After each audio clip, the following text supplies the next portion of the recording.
How you doing? This has been a busy day, and I'm going to start in with this. First of all, the headline.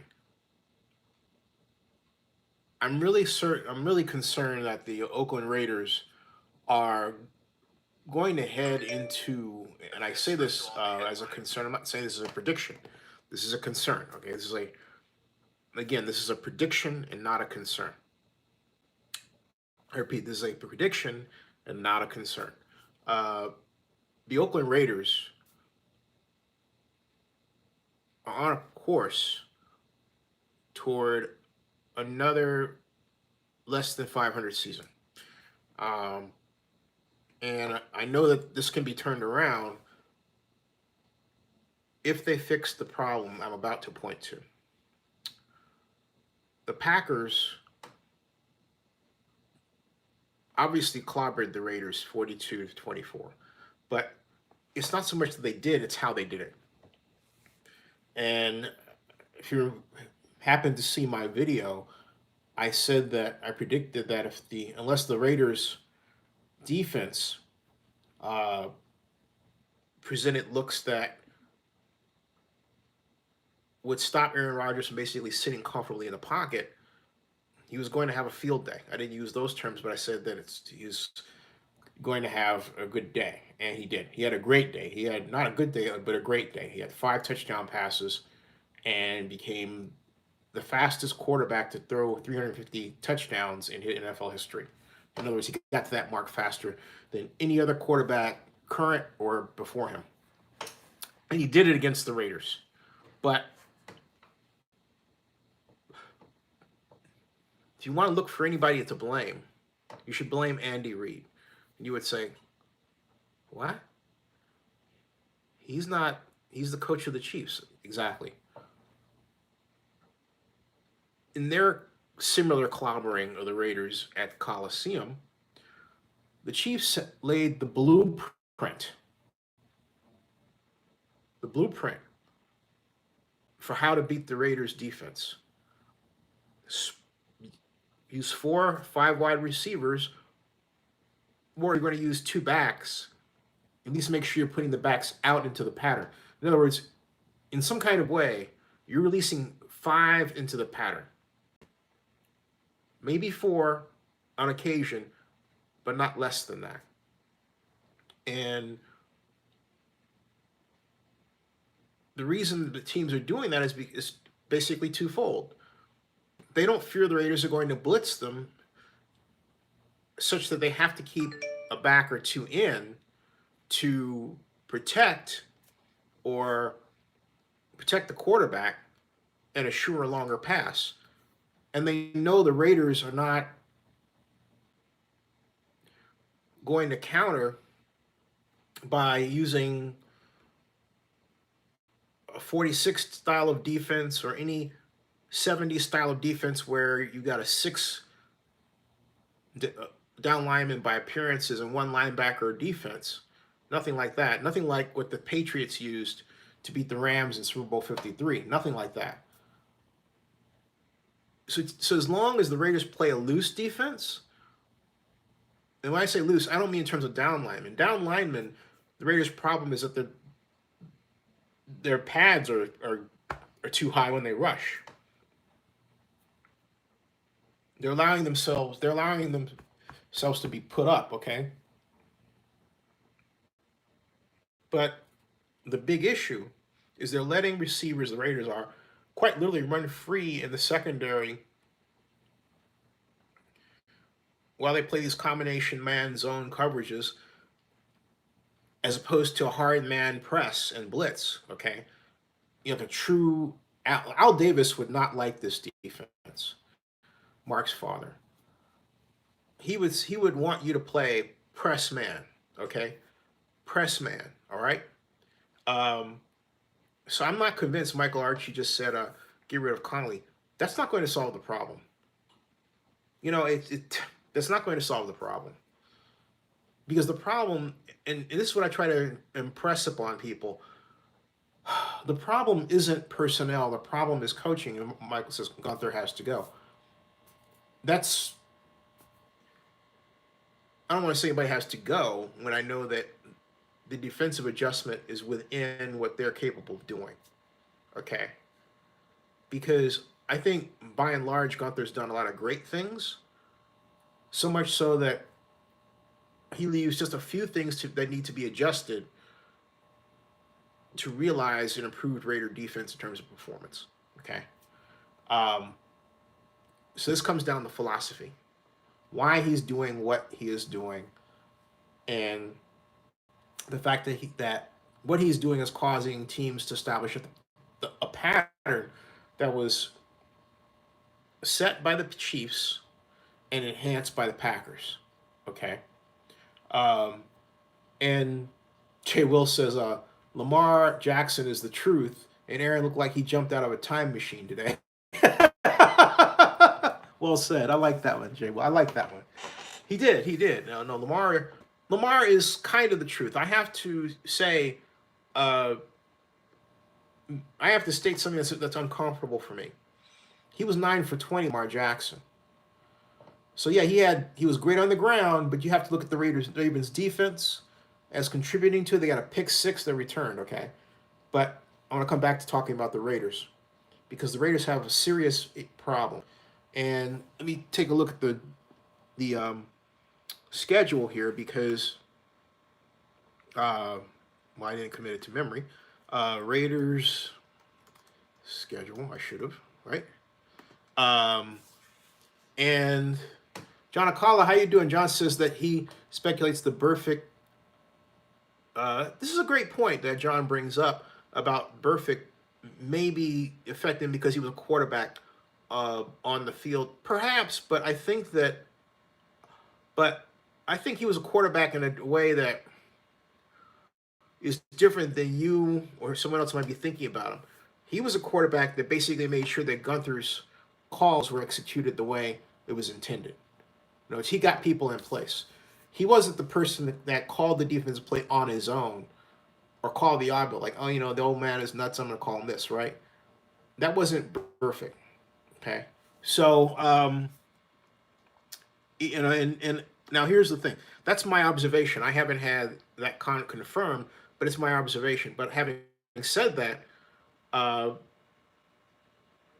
if that were true, in other words, if Burfict knew the defense so well that he was able to make the right adjustment, then what I'm saying about Kansas City's impact would not be, because they would have played a different game against Kansas City.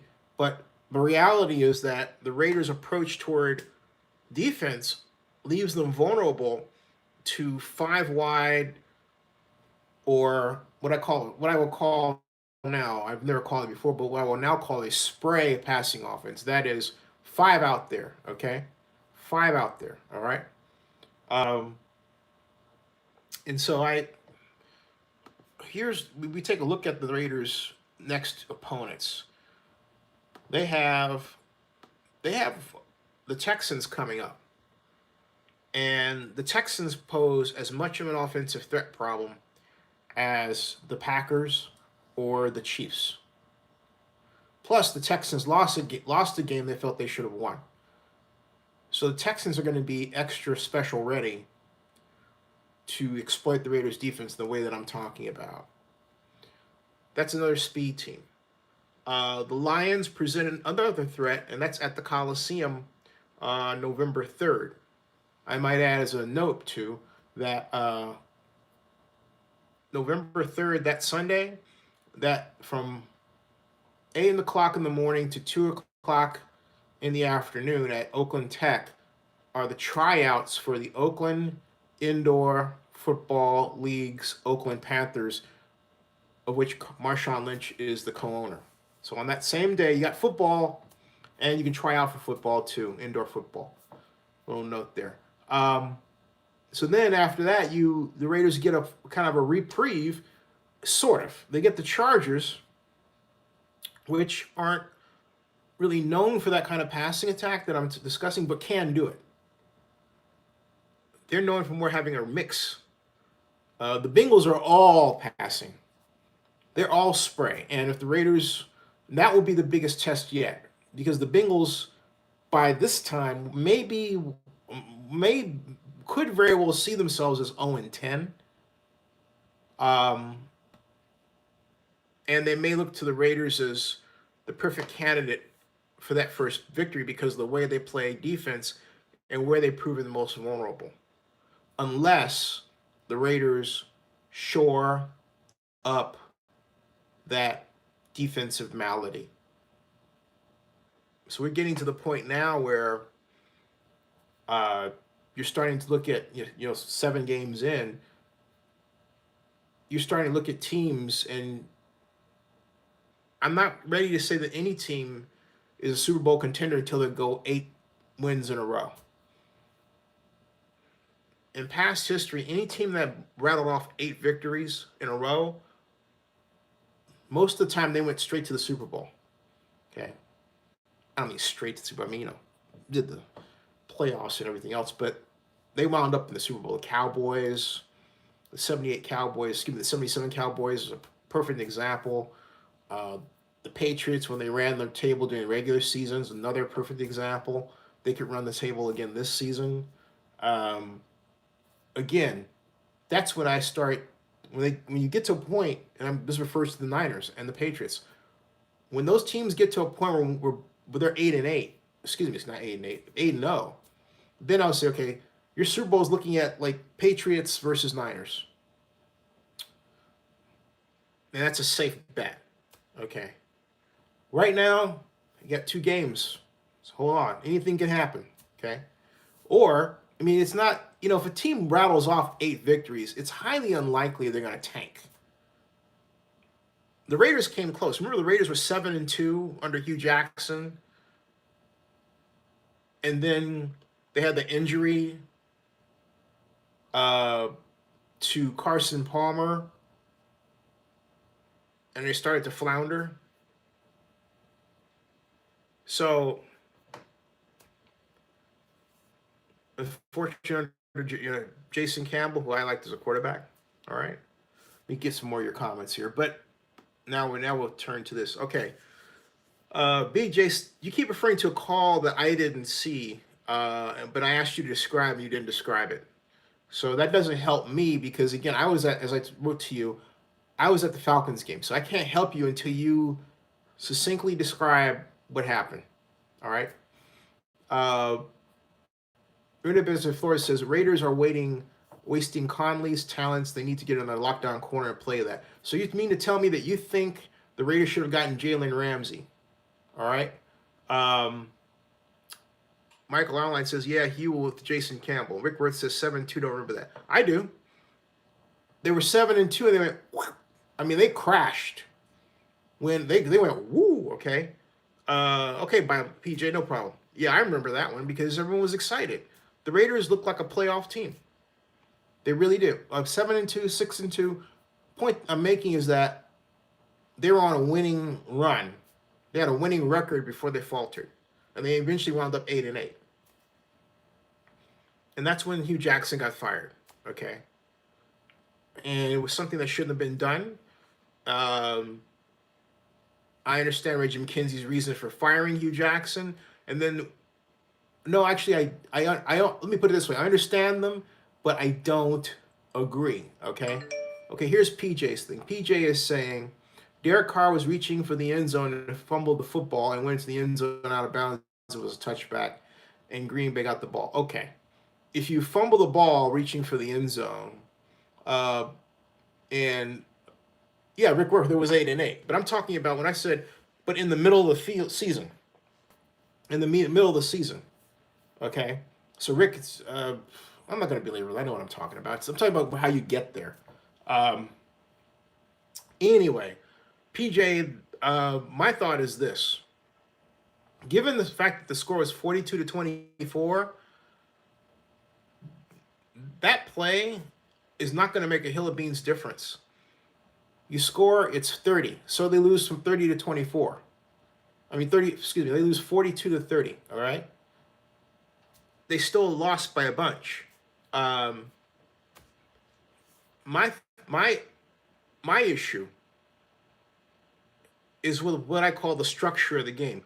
What you did as a team that caused you to have just, hey, an outcome where you're blown out of the stadium. And again, I go back to what I said at the outset of this program. The Kansas City Chiefs set the tone for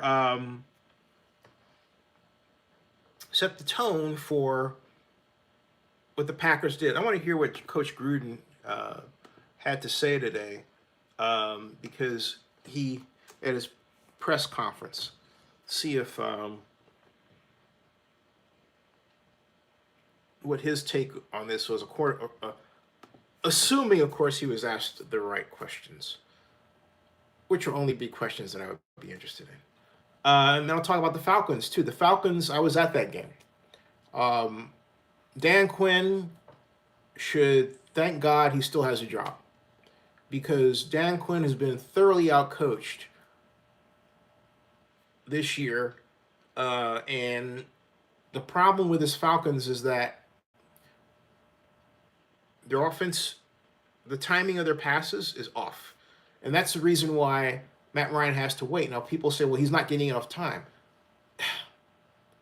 His receivers aren't open. Okay? So the receiver that, and I hate to use the term, I'll just say that the receiver that he considered the primary based on where his keys took him wasn't there. And the way the plays were designed, he wasn't throwing. He didn't have an outlet to throw to another player that was open. Okay? They didn't roll him out. They left Dan Quinn left Matt Ryan sitting like a sitting duck.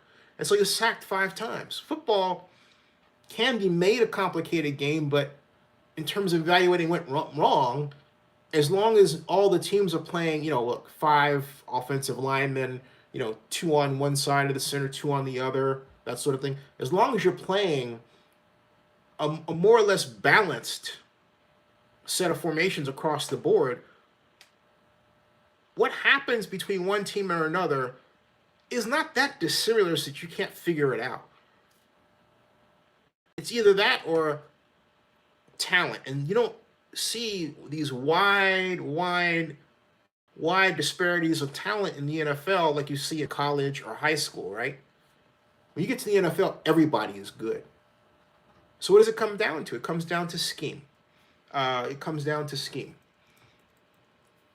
Gruden post-game presser. Let me see if I can get the volume up here to a point where we can together hear what he has to say about, what happened to his team. What happened to the Raiders. Let's see here. Excuse me.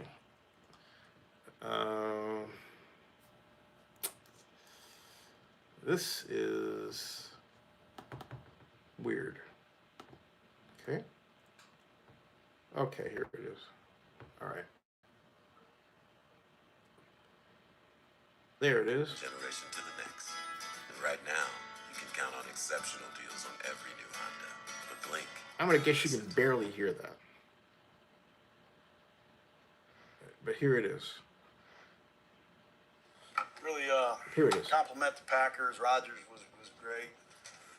We gave up too many big plays on defense. Can you hear that? Them. The atmosphere here today was really great to be back here. Good for football. I'll answer any questions I can. All right.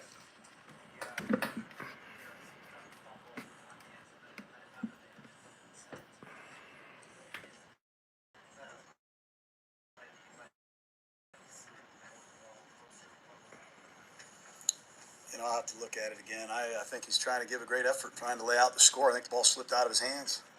If he had scored, we'd have. There you go, PJ. We'd have felt pretty good. But unfortunately, after that play, the next time we got the ball, we're down 28-10. We're going in to make it 17-14 Raiders.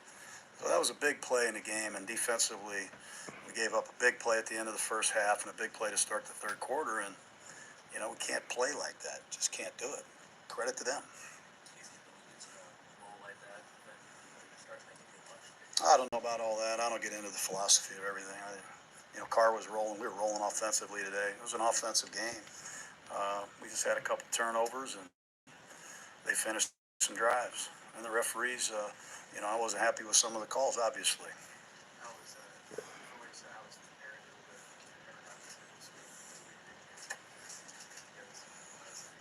I mean, he's one of the best of all time. Made a couple great audibles, made a couple great throws.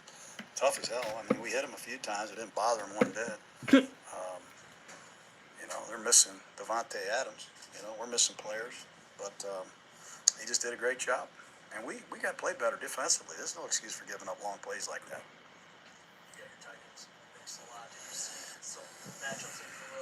We like all our receivers. We thought we moved the ball today very well.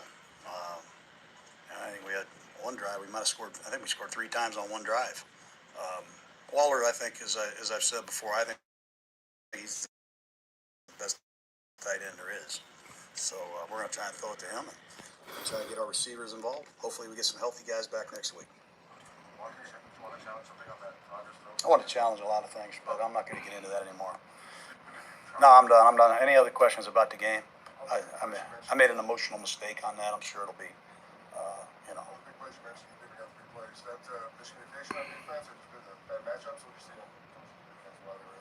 I'm not going to comment on that right now. I'll just say it's a combination of Rodgers making great plays.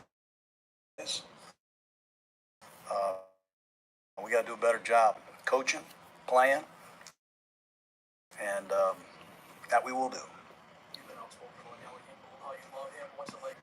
Davis, they came back and did a good job today. I was proud of them both. They got a big upsides, and they're helping us right now, and credit to them.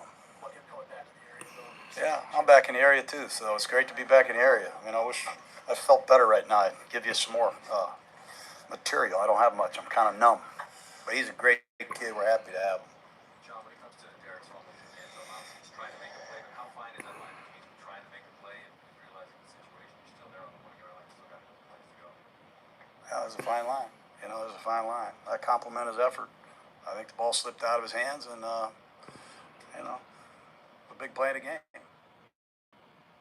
So there you go, folks.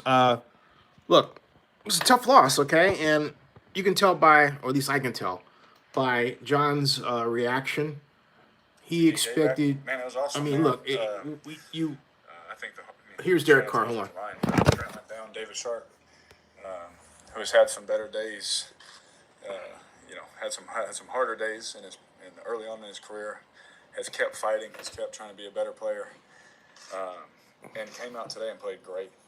So I got to give credit to all of those guys, to have them all back, to have them all playing the way that they did. I thought they did an outstanding job. I think everyone would agree with that. That those guys, are doing a great job. Coach Cable and Lim are doing a great job, preparing those guys, all of them, just in case, because we still didn't know if Trent was going to play. He practiced a little bit this week, so we didn't know. And David and Brandon, they were rolling in there, so we didn't know what was going on. But for them to come out with Gabe back and all that, having that continuity, having that. I mean, there was a few plays that happened just by playing with each other so much, me, Rodney, Gabe, where we broke the huddle. He looked at me. I said, yes, it is. Like, we were able to check to a play, actually get a scoring touchdown before anyone even knew what was going on. You know what I mean? But just having that continuity, again, we can see things that we've seen before, and it's nice. Yeah. As soon as after it happened, right? It's so. I told you, everyone's patting me on the head on the sideline like you're just trying to make a play, and I understand because like the ending of it is a fumble. It's their ball. Like it sucks, But in that moment, I was telling you, it's so hard where you're like right there, and you're playing a tough team, where you're gonna need all the points you can get. It's like, man, it's so hard not to try, Like that's everything I've ever been about in my life is to try. Maybe I gotta go with 2 hands, right? Trying to extend with 1 hand isn't smart. That's stupid. But at the end of the day, like, it's really hard in that situation as you're running. Like, I'm not thinking about anything else, but, oh, man, I can get in, right? But it sucks, man. It's my fault. I let my team down on that.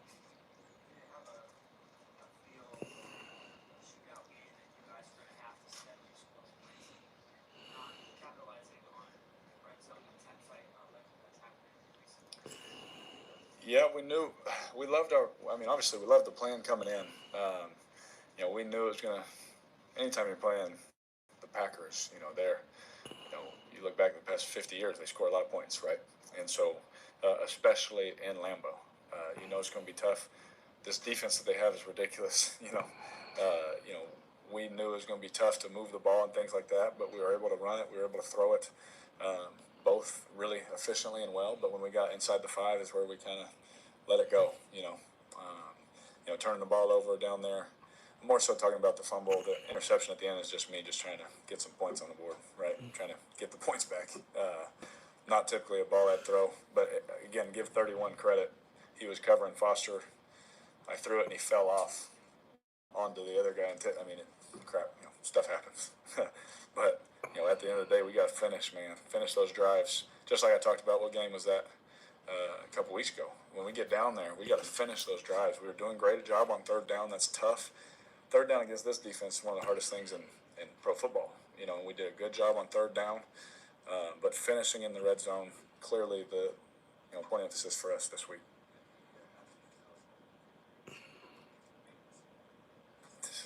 I'm mad that I'm glad you remembered.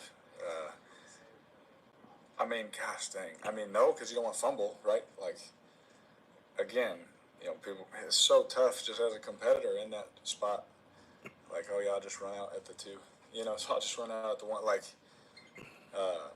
hindsight, it's one of those plays where you look back, if you score, everyone's high-fiving you.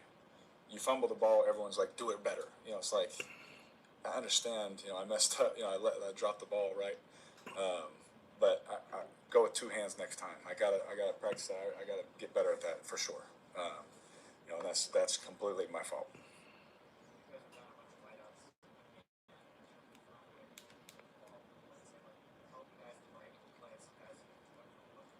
Yeah.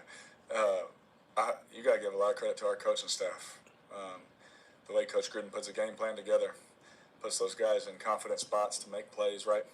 I can't say enough about what Coach has done, and EB and Nick, Coach Olson, Johnny Moe, what they've done, as an offensive staff, Kirby, Frank, they work so hard, man, and they do a great job of putting a plan together where guys are doing things they're really good at, right?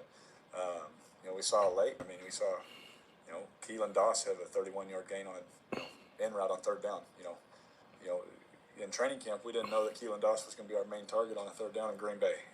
We didn't know, Marcel was going to be someone we threw a go ball to on one of the better corners in the league, right? We didn't know that stuff was going to happen, but these guys, those players work their tails off in practice to where you're like, man, there's something special. They got some special abilities to them, and the way they compete in practice and the way that they compete in these games, you just gain confidence.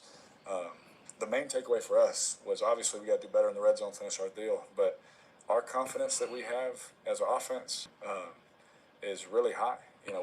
No one thought we'd move the ball the last 3 games we've played, and coaches have done a great job with scheme.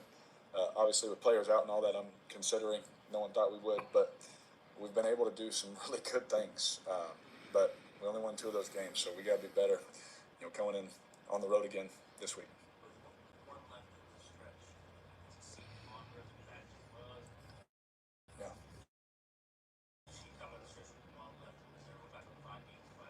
Yeah. It's felt like I'm tired. What I'm saying? Traveling. It's a long. That's crazy. It's kind of unheard of, right? But it's nice to know, even though we shot ourselves in the foot today, that we're in an all right position to make a run, coming with a whole bunch of home games, right? We need Raider Nation to be loud, to be aggressive, to be there. After we get back from this last game, because we can put ourselves in a position to make a run with a lot of home games. We can look at it one of 2 ways. Like, we've been. I'm looking at it, man. We get a lot of home games down the stretch, right? And I'm excited about that. I am tired of traveling, but we'll do it one more time. We'll grit it out and hopefully come back home with a win. Taking out of a hole, I couldn't imagine what it's like to be all of a sudden down 8 before you can even put your hands back on the ball.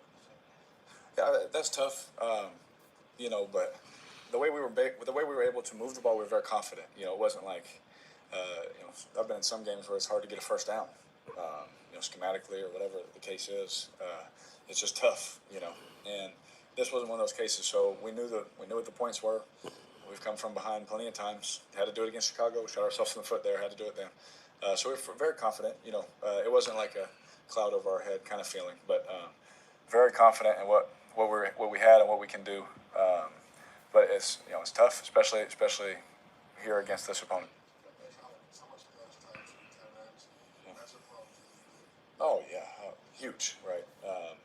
Like I talked about, all three of them can do everything. Usually, you've seen, we get a group of guys that he can do this well, he does this well, and we kind of have to, move him around. I mean, we get one where Waller literally takes every rep in practice. He takes every rep in the game. He's like, he needed a break, right? He has to come out for one play, and we go straight to a play designed for Waller, which Derek didn't run during practice. He runs the little corner stop route. We hit him for a big play, right? Like, those guys can just plug and play them wherever they need to be. I'm checking protections with Waller in, with Foster in, with Derek in. The touchdown to Foster is a hand signal. We've never done it with 3 tight ends. But coaches, we drill those hand signals for everybody. We put the fullbacks out there and all these kind of things, right? Never done it with 3 tight ends. They all did exactly what they're supposed to do, and Foster scores like that. Like that's how much confidence. You know what I'm saying? I'm trying to explain where I can hand signal something that they've not all done at once, and we can execute it. Last one, you and Josh Jacobs too. I'm sorry. What was the first thing? How confident are you in Josh Yeah. Jacobs? Yeah. Yeah, absolutely. I mean, the guy's a stud. He's one of the best backs in the NFL. He's a rookie, so they'll give him a year or two before they say it. But he's talent-wise, he's one of the best running backs in the NFL. Can do everything. There's a theme there with the kind of guys Coach Gruden and Mr. Mayock are bringing in, right? If you're going to be a skill position player here, you got to be able to do everything. You got to run, block, and catch the ball. And he does all of those really well, and he wants to do all of those really well, which I think is better than just having a talented guy that can do it. You have a whole bunch of guys that want to do it. Yeah, so that's a car. I have to show you something that popped up on ESPN while Derek happened to be talking, and what this is, I freeze framed it because you don't want it to have it. You don't want to have it trigger any copyright issues, right? But it's this. Let me see if I can. It's obviously not that. It's this. Okay. And what this is this a as you can see, a split screen of Derek Carr making the same kind of play that PJ do. And this first time I've seen it. Take a look, okay? This is Sunday. Then that was this one right here. This is December 17th, 2017, right? Here's Sunday. And watch what he does on both occasions. He throws, I remember this, he throws the ball, that's against the Lions. He throws the ball out there, okay? And he did the same thing again.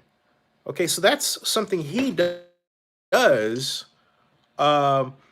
It's not an accident. It's deliberate. And, I have to say, why not just admit that, hey, he just likes to throw the ball out there to make a play? Because you can see where he's done this. Look at this again, folks, okay? Look at this, all right? Look at this, okay? See where the ball is? He's done that before. Okay? He's done it before. So this is his style of play. He doesn't want to be stopped. He thinks in his mind that if he can somehow just fumble the ball forward, it helps him. So PJ, it wasn't the refs didn't. The refs didn't. He did it twice. The refs didn't do anything wrong. This was all on Derek. This is all on Derek. All right. Muhammad says that one fumble for Carr changed the momentum of the game, and he says a fumble has been an issue all season long. But see, you know what I'm getting at, Muhammad? It's not fumble. It's not any fumble. We're not talking about, he got hit, sack fumble, right? Just as Filmatic Pro just wrote, it's all on Derek. This is Derek. This is something Derek does. The question is, why does he do that? And that's the question that has to be asked of him. It's like, hey man, when you're in this situation where you think you're going to score, you have what appears to be this tendency to just throw the ball out there. And you've done it, twice. I'm not saying that you've done it out of 20 times, he did it 2 times. No, what it boils down to is on the couple of occasions that opportunity came up, he threw the ball. That's a Derek Carr thing. Michael Aaron says Derek's version of the Holy Roller. She says Waller and Moreau are two gifted tight ends. They deserve better. Well, yeah, I mean, here's the thing. A lot of folks are doing what I disagree with. And I was saying the same thing to PJ that I'll say to everybody else. Look, if he scored, they would have lost by 42-30. Okay? So what I look at is that structurally, I'm not going to argue about it. Okay? Because I have my view, and my point is this. First of all, he has a habit of doing that. Second of all, scoring wouldn't have made any difference because the real issue is their defense and the fact that the Kansas City Chiefs discovered a way, or I should say, discovered a way to beat the Raiders this year, this style of Raiders, that the Packers copy. And you're not going to see that from Anthony Lynn and the Chargers because their bent is to run. In fact, they lost a game they should have won because they insisted on doing this boneheaded thing of well, it's 1 yard and we can get it with our back. Hey, Chi, thank you for the investment. Okay. It's 1 yard and we can get it with our back. Okay. Well, why not throw? Why not bootleg? Why not do a little trick play? I mean, at the end of the day, the stats said 1 yard touchdown, right? It doesn't say, oh, you get an asterisk because you used a trick play. Or, oh, you get a double asterisk because you threw on the 1. You know what I mean? It's 1 yard. Just get the yard. So you have to ask yourself, what is it in Coach Lynn's head, with the Chargers, that he feels like the run is so important? But encapsulated within that thinking tells you that, hey, you don't have to worry about him suddenly getting this passing religion. Well, maybe suddenly getting this passing religion and saying, you know what? We're going to go all Chiefs on the Raiders. I'm not saying it can't happen. Because the one thing that we don't know, all right, she says the Raiders sweep the LA Chargers. Yeah. The one thing I completely agree with you, Chi. The one thing we don't know, and then Chi, I think you'll agree with this. We don't know how the Chargers are going to respond when their backs against the wall, because last year they were 12-4. Now, and you can tell this is weighing on Coach Lynn, because they're losing these close games and it's starting to emotionally bug him. So you don't know how a person is going to respond when they're in that situation. They're new as a head coach, and all of a sudden it's like, oh my God, I'm hemorrhaging games. I got to do something to stop. He could come out with that, but my bet is he won't give up the run like that. He won't just abandon it. So, all right. John Akala says Raiders have stopped the opponent's run game this year, except the Vikings game, and people have thrown.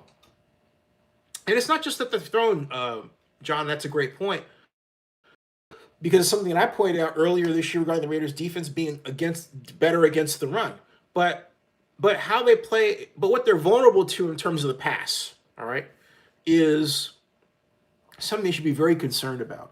I'm going to see if I can call up a Chiefs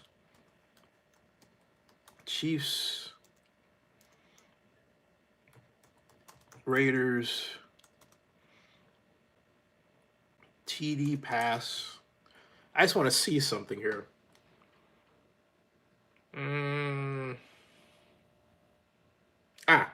All of Patrick Mahomes' second quarter touchdowns versus the Raiders. This is by the Chiefs. The Kansas City Chiefs people put this tape together. I would love to say it was for me, but it wasn't. Chiefs highlights. So the Chiefs right there. All right. Hey, Mr. Blackman, how are you? Been a while, man. Your Giants lost to the surging Arizona Cardinals. I repeat, your Giants. Wait a minute, they're not your Giants. That's Joseph Binsman. Sorry about that. You're gonna say, what? My Giants? The heck are you talking about? Zinni, you high? No, I am not high. I might be full of peel a pound soup, but okay. I am not high. All right. Second, okay, you have to remember, Patrick Mahomes. You're not special. All right, You're not listen made to for this, okay? personality. So just Patrick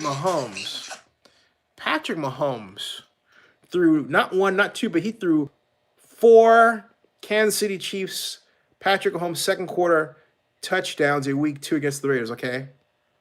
He threw 4, all right, in the second quarter. So that's on somebody's tape, all right? That's on somebody's tape, and that was on the Packers tape. So I'm waiting for this to Microsoft Service thing to end, and all right, so now we are, okay, here we go, all right, look at this. Okay, here's what I'm talking about. Look at this formation.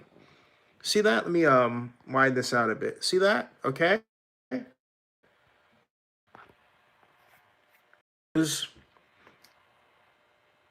spread, and then the Raiders had no answer for this riddle of how to deal with this back coming across, and they still don't. And no one else has done it like that. So watch what happens with the slot guy, okay? See how they move off of him? And next thing you know, right? He's in the air, and okay, he's in the air. All right, see that? Look, wide open. See how wide open he is? But you see what the Raiders do? They spread you out. I mean, you see the Raiders were vulnerable to. You see what the Chiefs did? They spread them out, and they threw. That looks very much like what we saw Green Bay do. Okay, here's another. Take a look. Okay, here's another. All right. You see how the Raiders played it, okay? They had that, I'll call it the El Foldo defense. Or watch this one. Look, they only have 4 guys rushing, okay? And note the key, they only have 4 guys rushing. They're not blitzing anybody. So this is a habit that the Raiders have that's being exploited because they can't get a good pass rush with just 4 guys, and everybody knows it. So what they're doing? They're going bombs away on them. All right? Teams that can go bombs away. Here's another one. Look at that. Look at that. See that? Everybody into the pattern again. Everybody into the pattern. Touchdown. All right? Doesn't that look very much familiar to what we saw today? Of course it does. And again, the teams that the Raiders played, that they beat, the Colts don't attack you that way. They're more short to medium range. The Vikings just had a very powerful running game, but also a very great defense themselves, okay? So their defense turns it back. I have to asterisk that game because of the Vikings defense. But this Chiefs team, they set the tone for it. Because what it means, and Chiefs says NFL return to San Diego, Oakland, San Diego, or St. Louis. The NFL will return to San Diego. For a number of reasons. San Diego doesn't have a lawsuit against them. San Diego is looking at a financial situation which is kind of beneficial to them that might bug the shit out of the Rams. You know what I mean? Excuse my language.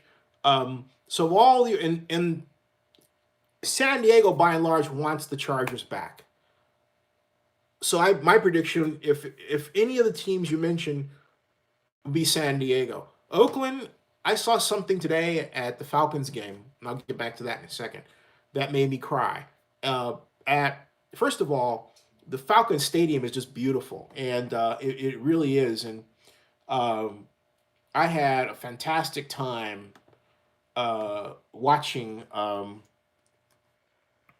game at Mercedes-Benz Stadium. It is the most beautiful stadium I've ever attended in person for NFL football, and it's well laid out, fun to get around. And the reason why you might think, they don't sell out the games because I don't see people in the seats.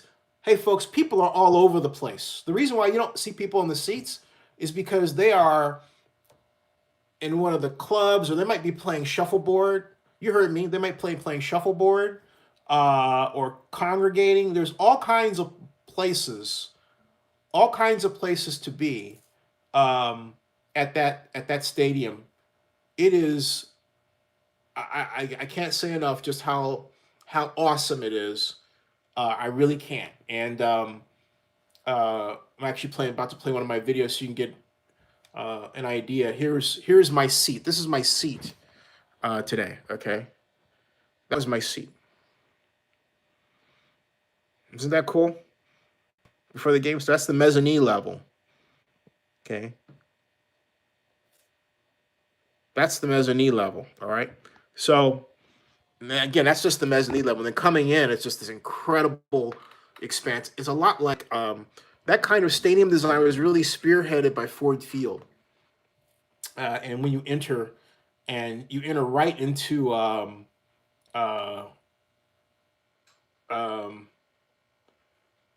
let me see here. She is right about Jerry Brown redo. I'll read that in a second. I just want to get back to. I want to show you some of the other. Here it is. Okay, this is actually. It looks like to enter the stadium. That's there. Okay, so, and that's the bird out front there. And what I'm going to do is I'm basically going to turn around and take you in there. We're going to walk into the stadium together, right here. Mohammed says a whole new level of fan experience. Mohammed, I think truer words have never been spoken. You're absolutely right about that. Again, it brings tears to your eyes how beautiful it is and how nice. You walk in, you already got your ticket, okay? And that's what greets you, right? It's a huge expanse. It's like an atrium, the Hyatt Regency or something like that. In fact, I was referring to that. I was just clearly blown away. And I'll have to tell you, if the Raiders Stadium in Vegas is anything like this in terms of entry, they've got a hell of a stadium on their hands if they ever get that thing right and built. Design wise, I think they've got it right with the line doors and everything, and that's apparently part of the NFL kind of blueprint today. They just hey, they'll get it done. They'll get it done. Las Vegas deserves that. But look at this. Wow. Okay. And she's right. Levi Stadium doesn't compare. No, it doesn't. You're absolutely right. You're absolutely right about that. So, but the point that I'm making here is that, or is going to make, is that, and this goes to your question regarding Oakland. Okay. Cities build stadiums like that out of civic pride. And when the Falcons have this, every game they have this entertainment event with dancers and everything. It's Rise Up, and it's about. She says he'll never forgive Jerry Brown for killing redevelopment. I understand. I agree. It's about Atlanta. I have never attended a Raiders game where the Raiders celebrated Oakland before the game started. It was always the players and everything, but it wasn't about Oakland. So what's Oakland's slogan, right?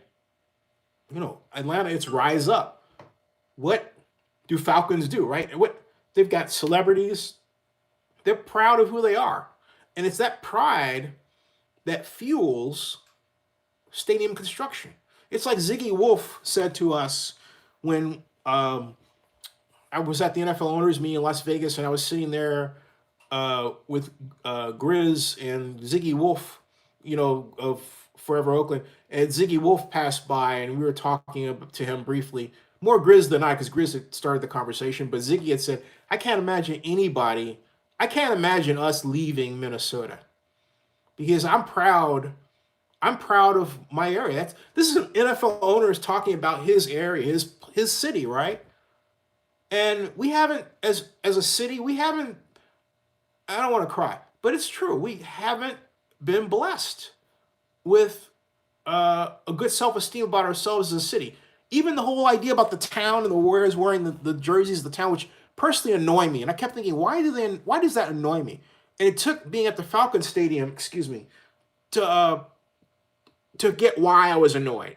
Because the town refers to Oakland in the context of San Francisco. San Francisco is the city and Oakland's the town. Folks, that Oakland, Brooklyn bullshit that started, I'm sorry to say it, that's how I feel about it. It didn't start until we had this influx of people, this sort of, I call this new gentrification of people who, you know, don't see Oakland, who are white, frankly speaking, who don't see Oakland as number one, but less expensive. And they want to call it Brooklyn versus New York rather than Oakland. When Oakland was mostly a black town, Oakland was fighting for its own separate identity.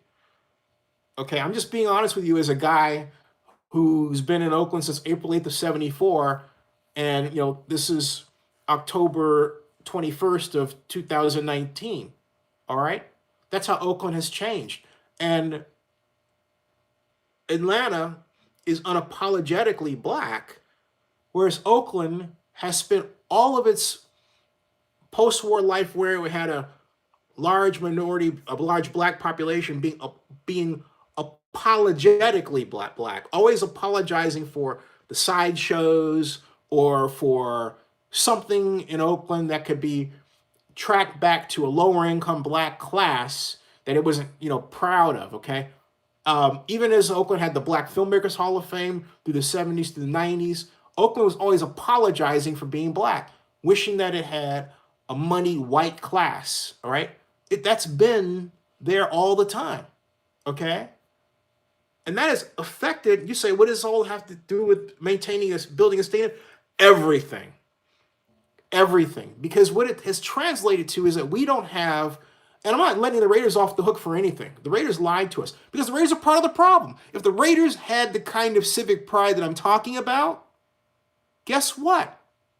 They'd still be in Oakland. By contrast, Mr. Blank, founder of Home Depot, pours his money into Atlanta. He is about Atlanta. We don't have people that care about Oakland to that level. Even Libby, Libby's mayor, but I discovered she had a huge fundraiser for herself in San Francisco last year and not in Oakland. Okay? And this is Libby. So, I was about to call Libby and say, hey, you know what? I got to share something with you that you're not going to like. Because we have a serious problem in Oakland about civic attitude. And, all right, it pervades our city. And it boils down to people in Oakland not liking each other. Oakland's always defined by who doesn't like the other person. Oh, I don't like this person. I don't like that person. It's always, Robert Bob, when he was a city manager and then city administrator, when we had the shift from a council manager form of government to a strong mayor form of government, Robert Bob used to call it sniper fire.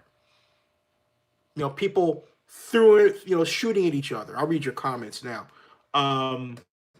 And she says, good point about the Oakland, Brooklyn gentrification. Thank you. I'm going to go back a bit because I missed some of yours.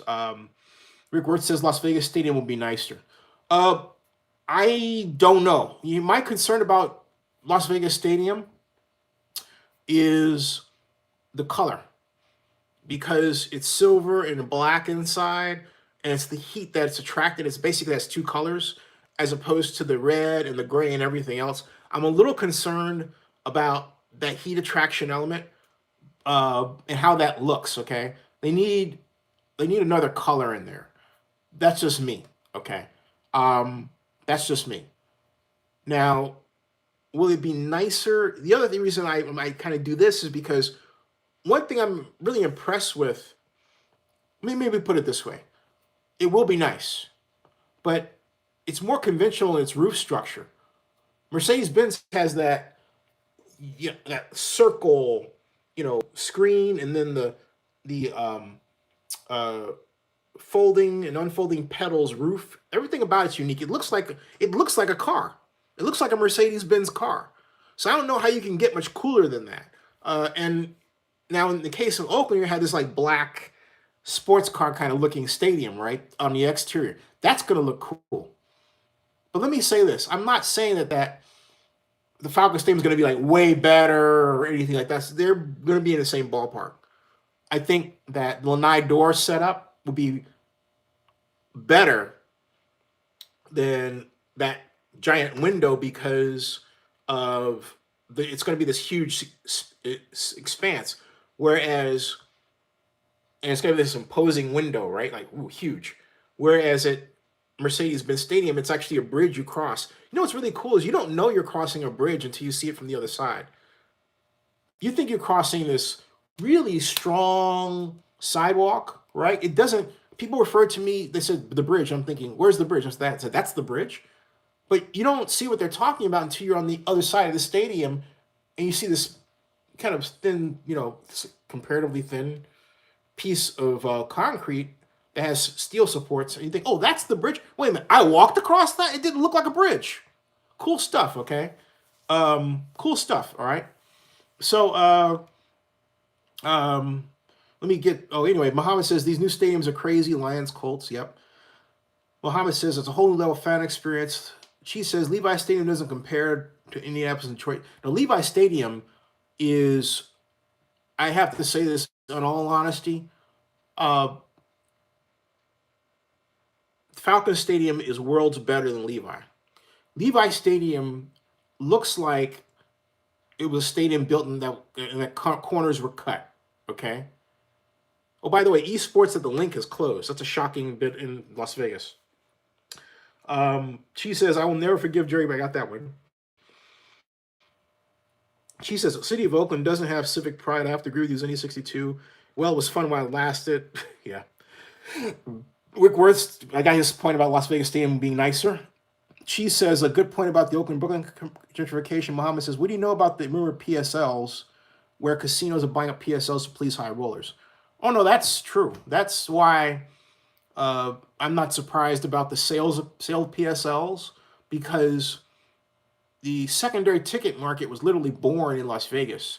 And ticket brokers they have been over Las Vegas for decades, because you have to remember, you're talking about boxing matches. Look at all the high dollar matches that people try to resell tickets for, right? In Vegas. So they're all over the place. So yeah, the casinos, that's why the casinos wanted to be so much a part of it. They see tickets. They look at the tickets and the money and the events, and they're singing dollar signs. So yeah, they're lapping them up. They're going to bring those and offer those as part of packages for their high rollers. Absolutely. Absolutely. I mean, we said it before as a collective, and it's true. The casinos will basically own Las Vegas Stadium. And so, one way or another.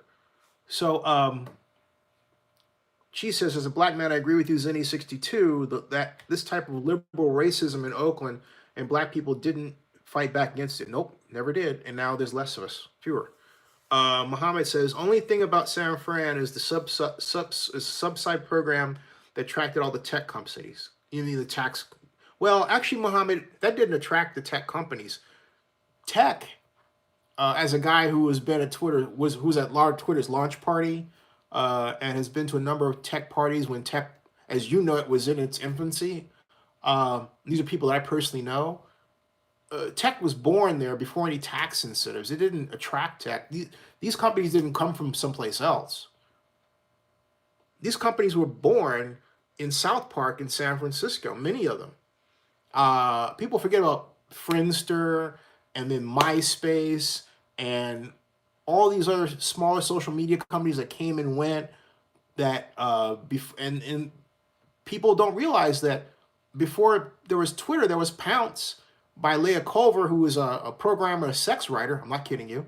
And Leah basically had far more traffic on her, what we would now call Twitter-like site, but she was really Twitter before Twitter, okay? And the only reason she lost is because her and her boyfriend, Kevin Rose, spent more time on Twitter. Well, he spent more time on Twitter than on Pounce. All right? And Twitter was, in its infancy, it was a lot clunkier PHP design than it is today. Today it's very elegant. But these are all people that, like Evan Williams, who actually was the programmer of Twitter for Twitter, he learned, he taught himself programming. He didn't go to school.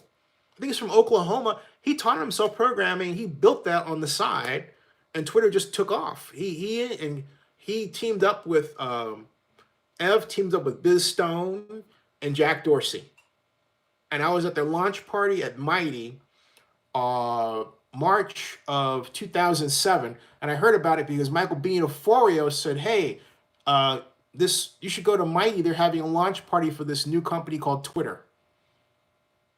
Okay, hey, thank you for the investment, Rick. Appreciate it. And so, okay, so all this is we didn't do anything to attract these companies, and as I tell everybody, like I started sports business simulations. I'm written up in read, write, web, and failures in the startup world because hey, I started a company, but I made the mistake of basically allowing my board to say, hey, you should charge this amount of money. And then I took my eye off the ball too. I was focused more on blogging to feed traffic to the site than the site itself. And there was just one of me, and I needed to spend more money on more time on fundraising. When you're CEO of a startup, really, you're chief cook, bottle washer, and fundraiser. Okay, you're all three of those. I'm all three of those. And what I mean by that is you are the programmer, you are the customer service person, you're the community manager, and you're the fundraiser. Okay, and that's true for everybody. My point is that these companies are not just out there looking for tech to attract them. Incentives to attract them. That's not how it worked in the case. All right. So now I'm getting back to your comments. Rebin Flores says, I don't care how fancy the stadium could be in Vegas. I will never have the same feeling as being in the Oakland Coliseum. And you never will. I know people don't like to hear this, but Raider Nation in Vegas will be dead. I'm not saying they're going to be Raider fans, but when the Chiefs come to town, you're going to know it. When the Broncos come to town, you're going to know it. When the Steelers come to town, you're going to know it. When the Packers come to town, you're going to know it. Okay? It's not going to be like Oakland Coliseum. It's Vegas. It's Vegas. All right? It will not be the same. And remember, hey, Don Webb said so. All right? It's not going to be the same. It's really sad. You're going to have a bunch of fair weather fans. You're not going to have diehards. And if somebody is dressed like, Ray used to dress as Dr. Death, you have to turn around and say, hey, they got paid, right? As an actor. And so Mohammed says the old mayor of San Francisco did a lot of what? You kind of left that hanging. She says, seemed like Oakland threw in the towel with sports. I'm so disappointed. It's now too late, shaking my head. It's not too late. Ever. I mean, as long as people are alive, it's not too late. Okay? Don't ever say that. It's not too late. It's a matter of will. It's a matter of people saying, okay, this is what we're going to do. Libby needs to establish her own task force. She hasn't done it. And I really think that not having a task force of community people, different walks of life, has really hurt our effort. It really has. And why Libby's idea of a task force is among staff members in the city, not community people. Why she thinks that way, I don't know. She would say, I didn't do that for affordable housing, but she didn't publicize either. She didn't do it for sports. She didn't do it for sports economic development. Okay. And then with affordable housing, the task force she had a lot of people on it who were deliberately pricing their tenants out of their buildings and a number of cases illegally evicting them. So, not a good track record there. And so Mohammed says Oakland is going to be the new Brooklyn in a few years. Sad to say, kick out the original Oakland resident. Patrick M. Blackman says, do you think San Francisco is giving Oakland some kind of deal for teams moving out of Oakland, letting San Francisco be the main attraction? No, I don't think so. That is due to Oakland not appreciating what it has. And again, it's a subset. It's a result of the self-esteem problem that I talked to you about. Because come, in a few days, you're going to feel the effect of Oakland not being in the public eye as much. Why? Because the Warriors will be playing in San Francisco. No one will be saying, oh, Oracle Arena. That's dead, okay? And that's millions of dollars that Oakland just basically use this bottle, just pour it down the drain. Okay? Oakland does not appreciate what it has. Oakland didn't appreciate what it had because Oakland's collective self-esteem about itself is low. It's not proud. When you're proud, and they'll say, oh, and they would say this. I can tell you what they'd say. Oh, what do you mean? We insisted when they were here that they do, these things, right? My point is you didn't work to keep them. All right? Hail Mary. This is what I get at. And again, the Raiders did not tell the truth. The Raiders did not act in good faith. We know that. But when Libby, and this is what I get at when people say to me, oh, you said that the NFL owners are going to vote, and you were wrong and all this stuff. I'll tell you what happened that made me so confident. Among other things, I was certain by Libby's statements to me over that weekend before the vote, that personal statements, that she was going to fly. I thought she was going to fly to Phoenix at first. And I thought she was going to fly to Phoenix and give an 11th hour presentation or asked to do so. She didn't do anything like that. She wrote a letter that reiterated what she had said before at the rally, that we have this shovel-ready thing. It wasn't any change in the deal. There wasn't any drastic action to say, hey, you know what? I want you all to stay in Oakland. Nothing like that. If she had showed up to that Monday morning to the Biltmore, they would have welcomed her with open arms. If she had come, should have gotten the, Lieutenant Governor Gavin Newsom, somebody to come with her, unannounced to say, we're here. The NFL is very protocol driven. The NFL would have made room for her in its schedule. So I just want to give you a 60-second speech because this is what I have to offer. And then, boom, hit it out of the park. That's what you do when you want to keep something. Okay? That's what you do. You fight like hell. She didn't fight like hell. And I have another video where Oakland Councilman Dan Calhoun's a friend of mine, but he's saying this. He's saying, well, the NFL better hurry up because we have developers that want that property. You see what I'm getting at? In other words, it's not, NFL, we will, work with you. It's, hey, you dance to our tune. Now, you would say, Zinni, didn't you get after the A's for not paying attention to what the community wanted? Yeah, I did. Because the A's had, but see, that's a community issue. I was saying that the A's weren't paying attention to what the community wanted with respect to development, and they were being accused of that. So that's a different situation. And again, it doesn't mean that the mayor shouldn't go to the NFL at the 11th hour and say, hey, you know what? Here's what we're willing to do. It's called deal making. You have to, at the end of the day, show you want it. But hey, Oakland has always been, even when I was working on the Super Bowl, I remember when Clint Bolden, I have to say this straight out, Clint Bolden was a boss of mine. Clint had said to me, I said, I need to get our Super Bowl bid document in the NFL in 2 weeks. He goes, well, I don't have that time. We have to do X, Y, and Z. They have to wait for us. The NFL has to wait for us, and we're bidding on the Super Bowl? That was 1999 when he said that. That mentality is still in Oakland. This is 1999, 2009, 2019, right? That's 20 years later, and Oakland still thinks that way. Proving that it doesn't matter who you put in the chairs of government in Oakland, they still think the same way. There's something in our Oakland's collective DNA that produces that kind of public official. It's bad. Muhammad says developers are jumping to Oakland. Well, housing developers, but not people who are building, convention centers or anything else, but housing developers, some office, but housing developers for the most part. We need the housing, but they're building high-end housing. We need affordable and then extremely low-income housing because we have a gigantic number of homeless people. And I haven't been back there in 5 months, but I understand over 5 months the situation's worsened. I shudder I'm afraid of what I'm going to see when I get back. Okay. Cheese says yes and no. Most white people are living downtown Oakland only. The hills too. He says whites try deep East Oakland, and I've seen several people move out. Examples: 82nd or similar, even Fruitvale. They don't last long. Interesting. That's an interesting point. I didn't realize that.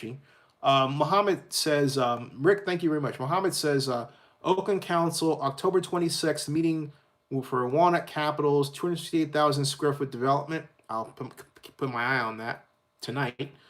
Filmer Pro says, you are from Oakland? Yeah, I live in Oakland now. He says, very good point. John Akala says, no way Raiders go to Vegas if Amy Trask was still with the team. Correct. Sean Watson says, hey, my friend. I say, hey, Sean, how you doing? Muhammad Ahmad says, I meant to say the late mayor Ed Lee did a lot to keep the tech companies from leaving. That's true. And he changed the look of San Francisco and making it a major business hub versus New York. And I agree with you. Muhammad and I, did you know that, you know who Mike, 1992, I worked for a company called Polaris, myself and the late Noel Day, who was the principal of Polaris, and our client was the Human Rights Commission of San Francisco, wrote a paper, a study called African American, the Unfinished Agenda, the Unfinished Economic Agenda, African Americans in San Francisco, 1960 to 1990. Our client was actually Ed Lee. He was the chairman of the Human Rights Commission. That's how I met Ed. Okay. Eric Young, I'm supposed to call Eric. Sorry, Eric. Eric says, I can't help but wonder how Oakland city government wound up with so many 49er fans, more than happy to sabotage our efforts to keep the Raiders in Oakland. She says, do you think the 49ers will market themselves like the Warriors since they have the Bay Area to themselves? You mean call themselves like the Golden State 49ers? No. 49ers are the Niners. In fact, they didn't make any change in marketing when the Raiders were in LA. They were still the 49ers. John Akala says, good night, everyone. I'll see you, John. And Reba Flores says, what are the chances the Raiders stay in Oakland one more year because the new stadium issues of the days? That's very real. Okay? Now, that part is very real. It is, okay? The NFL, my prediction is going to have to contort its schedule to fit the Las Vegas stadium in. But it's very real. Also, the Raiders have until just April 1st. By April 1st, they have to let the Coliseum know whether or not they're going to stay there an extra year, which means the Raiders have to project forward where they are. Now the roof that everyone's been talking about, okay, that roof was supposed to have been done by now. So that roof alone is about 45 days behind. Hey, thanks, Rick. Appreciate it. Eric Young says, where else are they going to go? Well, no, he means, where else are they going to go? I don't think the Raiders are in a position where they're going to replay that whole jazz about trying to play at Oracle Park in San Francisco again. That was wholly embarrassing for them. I don't see that happening at all. But getting back to your point, yeah, given that, okay, also Cheese says that the Coliseum was perfect for the Raiders, not the A's. The A's should have moved out. The Raiders would have stayed. What we should have done as a city was had a serious developer, but also we didn't have one person or group, and we can still have that now. The A's have their group, but I'm not happy with the A's controlling the future of sports in Oakland by tearing down the Coliseum Stadium. That's a gold mine. And tearing the Coliseum Stadium down for some blip of a ballpark, no. I'm way against that completely. She says Marine Layer has some good points, but he was too pro San Jose. I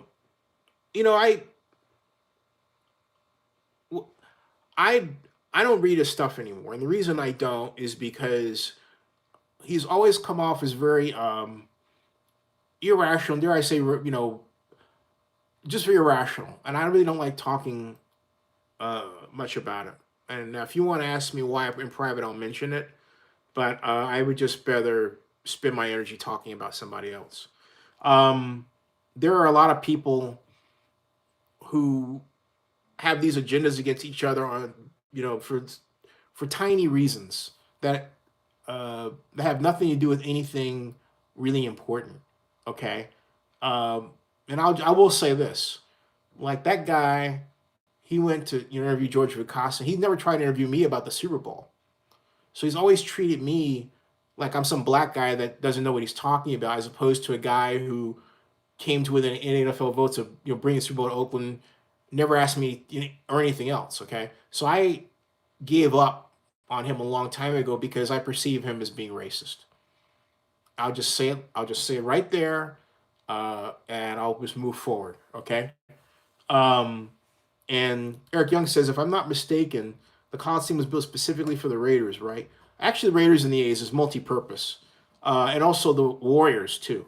Chi says, I understand it. Chi says, yes, Eric Young, back in 1995 when the Raiders moved back, the A's should have moved out. Well, actually, they shouldn't have. In fact, the problem was that what should have happened was that we should have had two stadiums, but you had a city that was averse to paying a lot of money for sports. That's how they looked at it.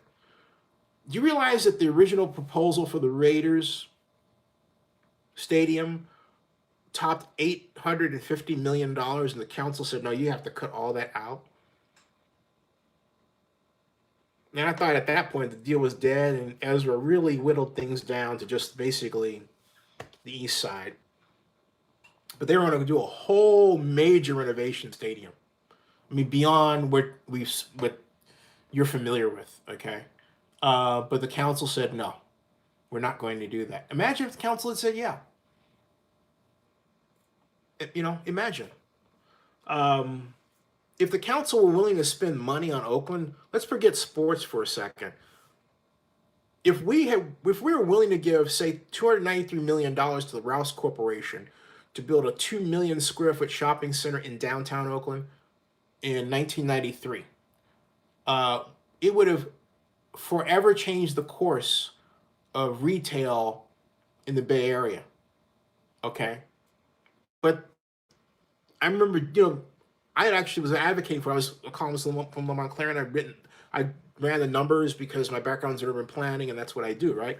Did and do. I did it then and do now, right? But so my point is that I remember Dick Spees, the dean of the city council then, and in his 90s now. I need to call Dick and just go and give him a hug and let him know he's appreciated. Dick Spees is a great man. He did a lot for Oakland.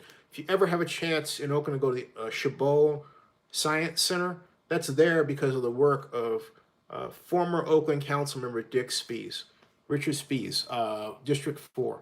So, great guy. In fact, it was only Dick and I worked together to bring we snatched Cirque du Soleil away from San Francisco in 1996.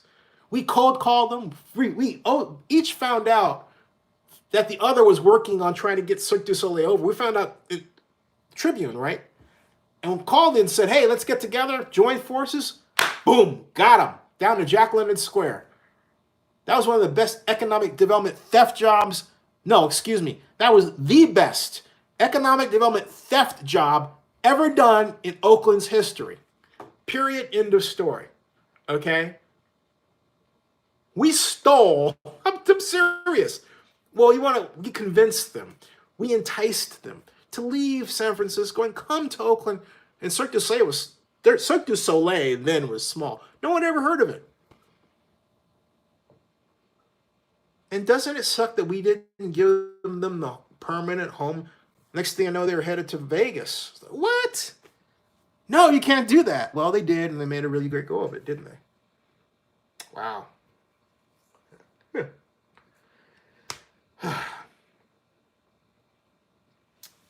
Zibman says it'll be good glory. Eric Young says in caps, bad leadership in Oakland has always been our problem. Muhammad says, Imagine if, and these are people that I love as people, okay? But at some point, you have to turn around.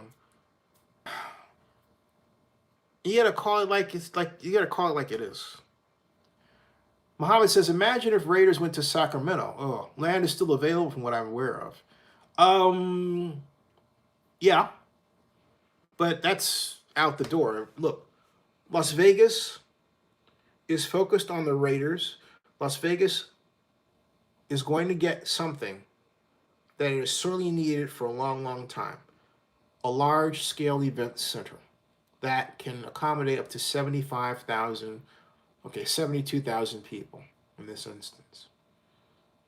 It will be fantastic for Las Vegas. I know Eric Young's like, no, but, I think he's talking about the Sacramento thing. But my whole point is, oh, by the way, folks, Zenny 62 Media has been officially credentialed for the not 5th, not 7th, but the 10th straight year at CES Las Vegas. That's right, year 10! Woohoo! That's right. Back to Las Vegas for CES in early January. Yes, yes, yes, yes, yes. Okay. 10 straight years, man. Woo. 10 straight years as press. CES. All right. Looking forward to it. Looking forward to it. All right. So, Eric Young says right, but he wasn't saying right about that thing. Okay. So what else have we got here? Oh, back to the Falcons. The Falcons' problem defensively is that they don't practice great gap control. And they let their guys freelance. They have a lot of the problem that existed most notably in the Jack Del Rio / Ken Norton / what's his name? Not Chuck Pagano, but the other Pagano defense, where you allow a lot of two gapping and freelancing. They need to have the guy pick one gap, that's it, and then move toward that gap. Not one guy, but as a coordinated unit. They're not coordinated, and so they get what they get. Rebeniza Flores says, what's going to happen in 10 years from now when the thrill of a new football stadium is gone in Vegas and ticket sales for Raiders dramatically slow down? Scary thought. It won't be 10 years. It'll be 5. Okay? One something I figured out when I was developing the Oakland baseball sim world is that new stadiums have a 3-year novelty period. And after 3 years, they start to slow down and wear down and become a normal thing. And the tickets the sales aren't so are in demand and that sort of thing. If you take a look at it, so I say it's after 3 years. So you have, let's take a look at Falcons Stadium. It opened, 2015, I think it was, 2000, because it had the Super Bowl this year. So it's been open only about 4 years. So this is now it's just getting out of its novelty period. But it had the Super Bowl. It was a big deal. It had Atlanta United as a 2-time champion of soccer, right? So it has some little blips that keep things going. But by and large, the Falcons aren't winning.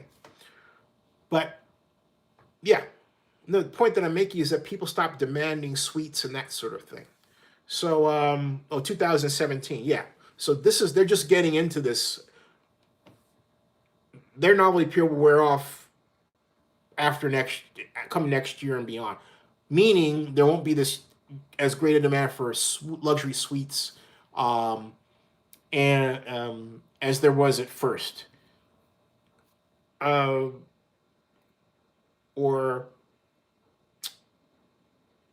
advertising rates and everything else, okay? It'll be a little bit less.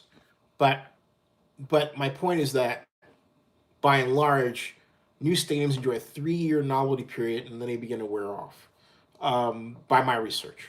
So she says the NFL can't hustle cities anymore for new stadiums. Places like Miami, Cleveland, and Kansas City and Tennessee are going to have to stay where they're at. That's true. And what's happening is, look, our population isn't lessening, it's still growing.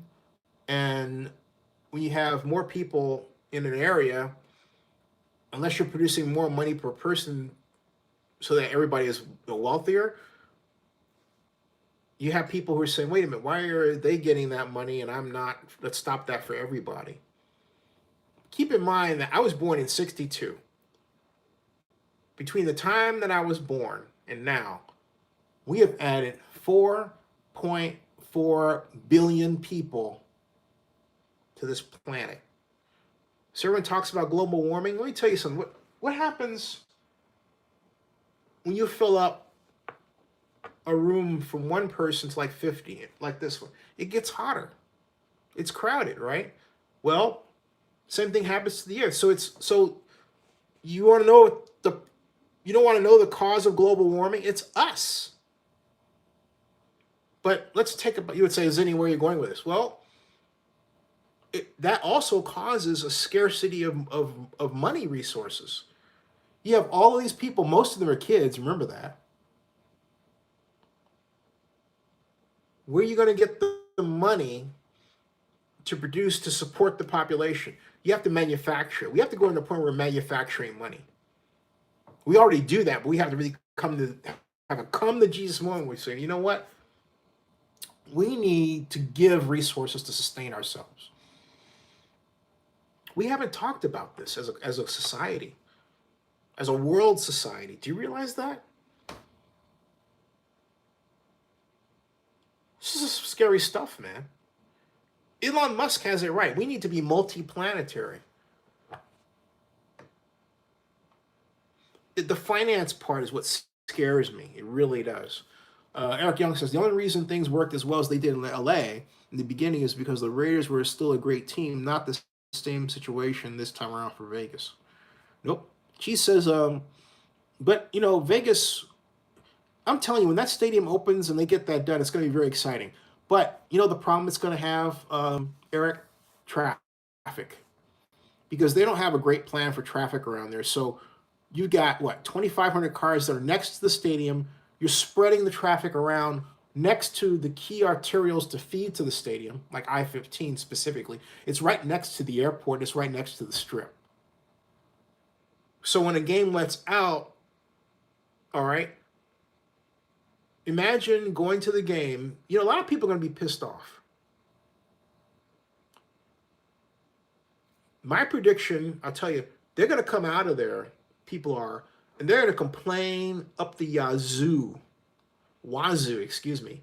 about getting to the stadium, the cost of it, getting out of the stadium and back to their cars, back to their hotels.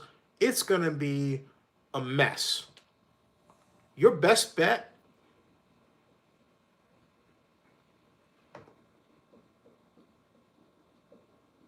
that's my coffee pot. Your best bet is get a hotel, I would say north downtown, and then take the monorail from north downtown down to the south strip, and then get an Uber to drop you off at the stadium. Or close, maybe you can walk in, right? Because, and even then getting out of there, unless you have a cab or Uber driver that knows how to go, even then it's going to be complicated. That's going to be, wow. Because they haven't widened the streets to handle the traffic. That's going to be the biggest mess, man. It's going to take them another 6 years to straighten that out. Because they don't have this, coherent plan for it. It's not like the Coliseum area. Coliseum area can handle that traffic. It's just like, this is nothing. Vegas, but the roads are wide, right? Okay? They're wide. But it's the number of, they're wide roads, but the lanes are not as great as they need to be. 3 lanes a piece. And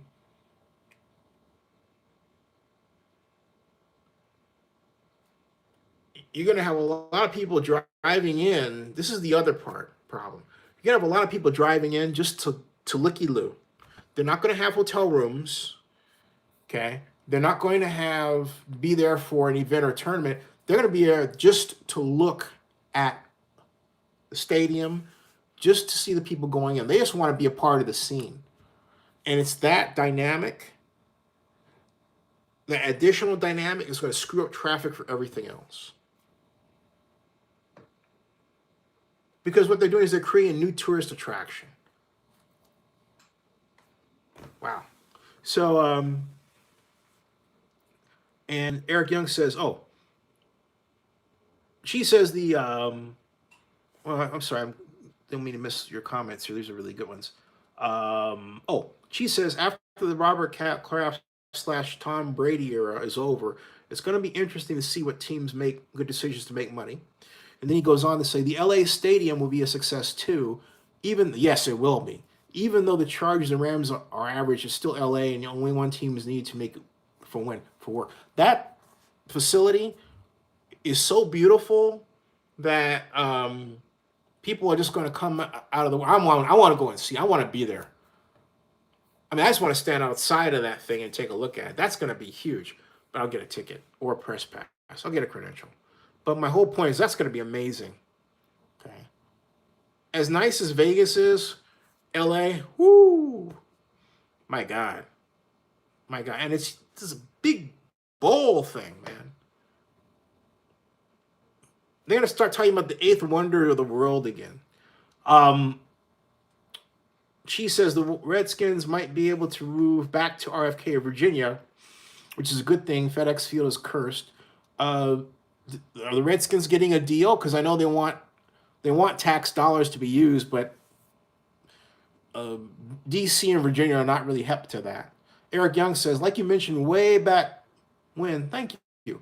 He says, this shouldn't have even been qualified to be voted on, yet it'll improve. No, it shouldn't have been. It shouldn't have.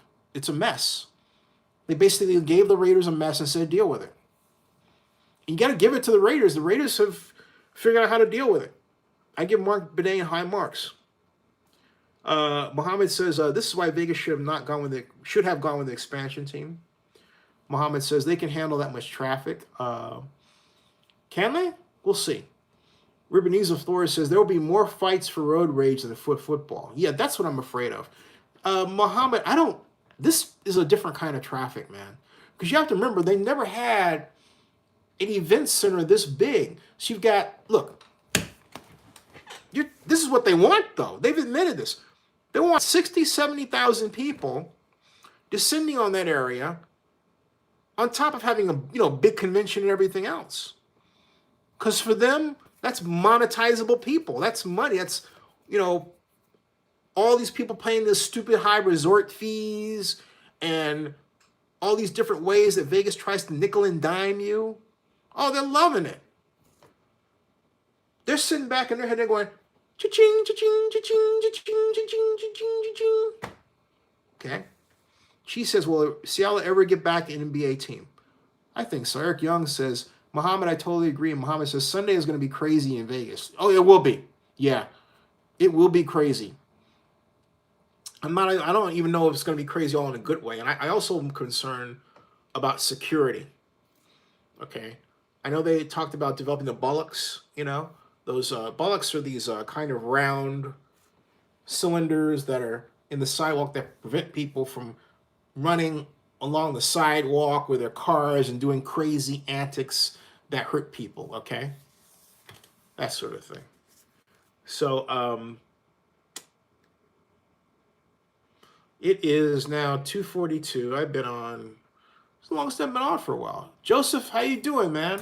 I'm actually about to go in shut-eye. Muhammad says the eighth wonder of the world is Chicago. I got to go to Soldiers Field, Grew up in Chicago, born in Chicago. Last time I was at Soldiers Field was 8 years old. That's a shame. She says, do you think the IFL will be a success in Oakland? Yes. Yes. Panthers, indoor football.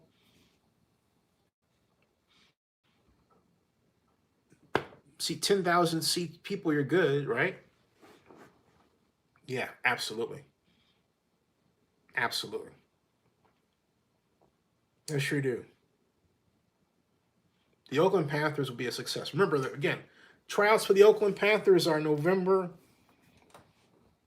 3rd, 8 in the morning, 2 in the afternoon, same day as the Raiders game against the Detroit Lions, which starts at 4 o'clock. Is that a 4 o'clock game? I believe it's a 4 o'clock game. She says a lot of athletes will be great for IFL. Yeah. There will be. Which, brings me to this. I don't know. Well, they haven't. They have a while, though. Then the league won't start until March of next year.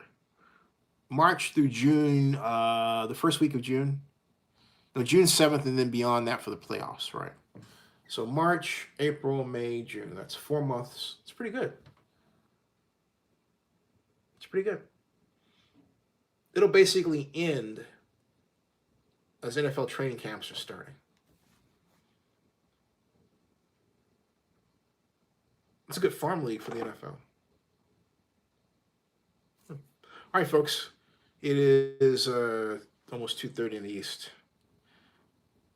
Thanks a lot for sticking around. Thanks for waiting out. It's a long one.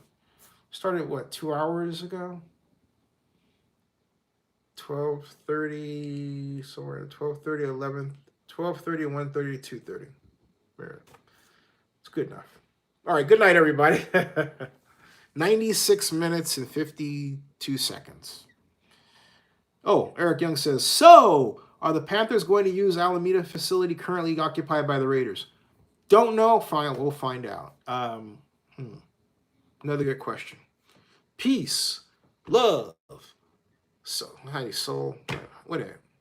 Peace, love, soul. Oh, that's it. Yeah. Peace, love, soul. That's it. All right. Good night, everybody. Yeah. Good night.